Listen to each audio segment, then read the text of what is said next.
Massa aksi yang tergabung dalam beberapa organisasi mendatangi kantor Mandala Finance di Jalan Pelita Raya, Kota Makassar.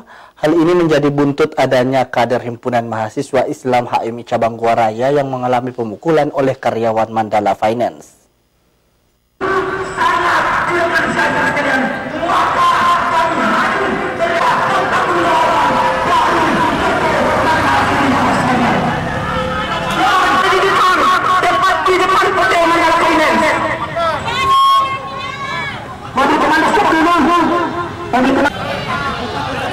Dengan menggunakan mobil komando, massa yang tergabung dalam beberapa organisasi melakukan aksi unjuk rasa di depan kantor Mandala Finance di Jalan Pelita Raya, Kecamatan Rapocini, Kota Makassar, Selasa sore. Demonstran membakar ban hingga menutup dua ruas jalan Pelita yang mengharuskan kendaraan berputar arah dan mencari jalan alternatif lainnya. Dalam aksi tersebut sempat mengalami saling dorong antara petugas dan massa aksi hingga nyaris ricuh. Beruntung dengan sigap polisi dapat meredam emosi massa aksi tersebut.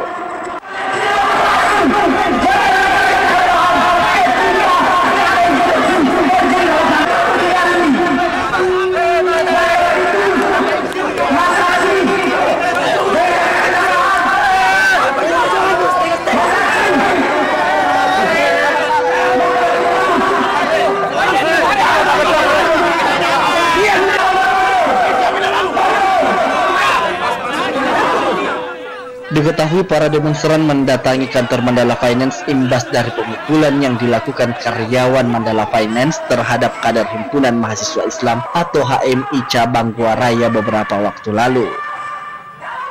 Tak hanya itu, massa aksi juga menuntut untuk menutup sementara kantor Mandala Finance hingga kasus pemukulan tuntas serta membayarkan pesangon kepada karyawan yang telah di-PHK. Minta kepada pihak PT Mandala untuk membayarkan pesangon kepada karyawan yang terkena PHK dan tidak lagi mengulangi peristiwa terhadap karyawan lainnya. Keempat, meminta kepada Presiden Direktur Mandala Finance untuk meminta maaf secara terbuka. Saat ini sebanyak 5 karyawan Mandala Finance telah diamankan pihak kepolisian lantaran terlibat dalam aksi pemukulan terhadap kader Himpunan Mahasiswa Islam HMI Cabang Gua Raya saat melakukan aksi unjuk rasa menuntut adanya karyawan Mandala Finance yang di PHK tidak mendapatkan pesangon. Rusmawati Rara, Celebes TV.